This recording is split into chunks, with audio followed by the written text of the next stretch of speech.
আসসালামু আলাইকুম। বাংলাদেশ বেতার, রাজশাহী। স্থানীয় সংবাদ পড়ছি বিলকিস বেগম। সনাতন ধর্মাবলম্বীদের সবচেয়ে বড় উৎসব শারদীয় দুর্গাপূজার চতুর্থ দিন আজ মহানবমী। সন্ধ্যায় মহা আরতির মধ্য দিয়ে দেবীর বিদায় প্রস্তুতি পর্ব শুরু হবে রাজশাহীর ৪৭০টি মণ্ডপে। আগামীকাল দশমীতে স্বামীর বাড়ি কৈলাসে ফিরে যাবেন দেবী দুর্গা। নবমীতে বিশেষ কোনো পর্ব না থাকলেও সকালে তর্পণে দুর্গার মহাস্নান হয়, ষোড়শ উপচারে পূজা করা হয়। মহানবমীতে বলিদান ও নবমী হোমের রীতি রয়েছে। এদিন ১০৮টি নীলপদ্মে পূজা হয় দেবী দুর্গার। পূজা শেষে যথারীতি থাকবে অঞ্জলি নিবেদন ও প্রসাদ বিতরণ। পুরোহিতদের মতে মহানবমীতে ভক্তদের দেয়া ষোড়শ উপচারের সঙ্গে ১০৮টি নীলপদ্মে পূজা হয় দেবী দুর্গার। এছাড়া আজ নীলপদ্ম, নীল অপরাজিতা ফুল ও যজ্ঞের মাধ্যমে মহানবমীর বিহিত পূজা হবে। মহানবমীর দিনে যজ্ঞের মাধ্যমে দেবী দুর্গার কাছে আহুতি দেওয়া হয়। ১০৮টি বেলপাতা, আম কাঠ, ঘি দিয়ে এই যজ্ঞ অনুষ্ঠিত হবে।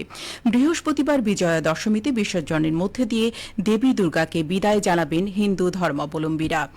এদিকে ধর্মীয় নানা আনুষ্ঠানিকতার মধ্য দিয়ে চতুর্থ দিনের মতো নাটোরে পালন করা হচ্ছে শারদীয় দুর্গোৎসব।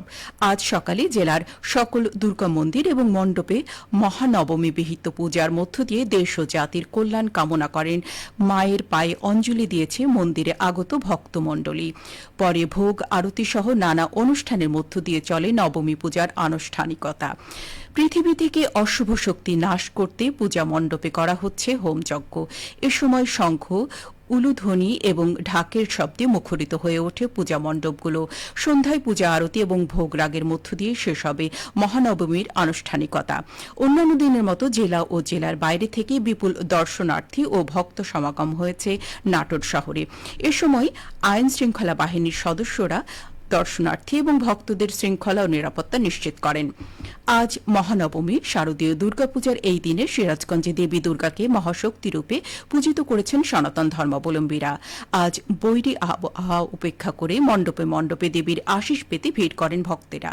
পূজারী ও সনাতন ধর্মাবলম্বীরা জানান, শাস্ত্রমতে নবমী তিথিতেই মহিষাসুরকে বধ করেন মহিষাসুর মর্দিনী দেবী দুর্গা। ফলে এই দিনটিতে দেবীর মহাশক্তি রূপকে অঞ্জলি দেওয়া হচ্ছে। সকাল থেকে সারাদিন নবপত্রিকার কলাব স্নান, হোমযজ্ঞ ও দেবীর অর্ঘ্য প্রদান করা হচ্ছে। চলছে প্রসাদ বিতরণ। এদিনে দেবী দুর্গা ভক্তদের মনোবাসনা পূরণ করেন, ফলে তার কাছে সকলের মঙ্গলের জন্য প্রার্থনা করছেন ভক্তেরা। সিরাজগঞ্জের ৫১১টি পূজা মণ্ডপে এবার উৎসবমুখর পরিবেশে উদযাপিত হচ্ছে শারদীয় দুর্গা উৎসব। বরিশাল মহানগরীর ১৫০ বছরের পুরাতন হরিজন কলোনি উচ্ছেদ করে মার্কেট নির্মাণের সিদ্ধান্তের প্রতিবাদে চাঁপাইনবাবগঞ্জে বিক্ষোভ ও মানববন্ধন করেছেন হরিজনরা। আজ সকালে চাঁপাইনবাবগঞ্জ প্রেস ক্লাবের সামনে এই কর্মসূচি পালন করা হয়। এ সময় বক্তারা বলেন, বরিশাল মহানগরীর হরিজন কলোনিটি ১৫০ বছর আগের একটি কলোনি। সম্প্রতি বরিশাল বিভাগীয় কমিশন ও বরিশাল সিটি কর্পোরেশন সেই কলোনিটিতে বসবাসরত হরিজনদের উচ্ছেদের নোটিশ দিয়েছেন। তাদেরকে পুনর্বাসনের কথা বলা হয়নি। বক্তারা বলেন, সরকারি কাজের জন্য যদি সেই কলোনি জায়গা প্রয়োজন হয় তাহলে সরকার নিতে পারেন, তবে তার আগে হরিজনদের পুনর্বাসন করতে হবে। সমাবেশে বক্তব্য দেন হরিজন সমাজ সংস্কারক আন্দোলন কেন্দ্রীয় কমিটির উপদেষ্টা শ্রী চন্দন বাসফোর, বাংলাদেশ হরিজন ঐক্য পরিষদ চাঁপাইনবাবগঞ্জ জেলা শাখার সভাপতি রাজেন হরিজন ও উপদেষ্টা রথিন দাস রুবেল সহ অন্যান্যরা। বাংলাদেশ হরিজন ঐক্য পরিষদ চাঁপাইনবাবগঞ্জ জেলা শাখা এই কর্মসূচির আয়োজন করে। রাজশাহীতে Bangladesh standards and testing institution BSTI অনুমোদন ছাড়াই দই ও মিষ্টির বিক্রির অভিযোগে নিতাই মিষ্টি ঘরকে জরিমানা করা হয়েছে। গতকাল রাজশাহী মহানগরীর সাহেববাজার আরডিএ মার্কেট সংলগ্ন এলাকায় ভ্রাম্যমাণ আদালত এই অভিযান পরিচালনা করে।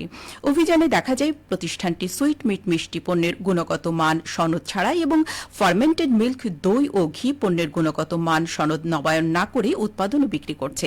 এছাড়াও পণ্যের মোড়কে উৎপাদন ও মেয়াদ উত্তীর্ণের তারিখ কোনো উল্লেখ না থাকলেও না করার অপরাধে প্রতিষ্ঠানটিকে ১১,০০০ টাকা জরিমানা করা হয়।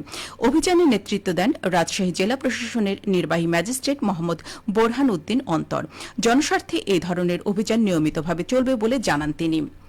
রাজশাহীর বরেন্দ্র অঞ্চলে উন্নত জাতের ফুলকপি চাষ জনপ্রিয় হয়ে উঠছে।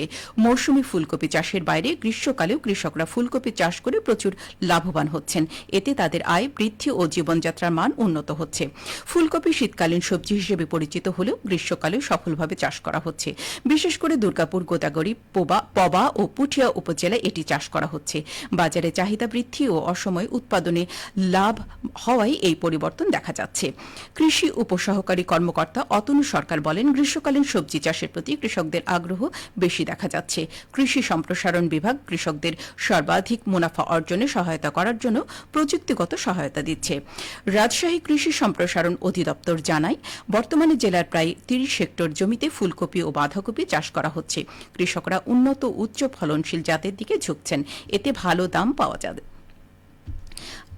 একটি ঘোষণা, আজ থেকে আঞ্চলিক বার্তা সংস্থা বাংলাদেশ বেতার রাজশাহীর স্থানীয় ইংরেজি সংবাদ সন্ধে ৫টা ৪৫ পরিবর্তে সন্ধে ৬টা ৫ প্রচারিত হবে। সবশেষে আবহাওয়া। আজ রাজশাহীতে সর্বোচ্চ তাপমাত্রা ছিল ৩১ ডিগ্রি এবং সর্বনিম্ন ২৪ ডিগ্রি সেলসিয়াস। বিকেলে ৩টায় বাতাসে আপেক্ষিক আর্দ্রতার পরিমাণ ছিল ৭৯%। রাজশাহী ও পার্শ্ববর্তী এলাকায় আজ সূর্যাস্ত সন্ধে ৫টা ৫৩। সংবাদ শেষ হল। আমাদের পরবর্তী স্থানীয় ইংরেজি সংবাদ সন্ধে ৬টা ৫।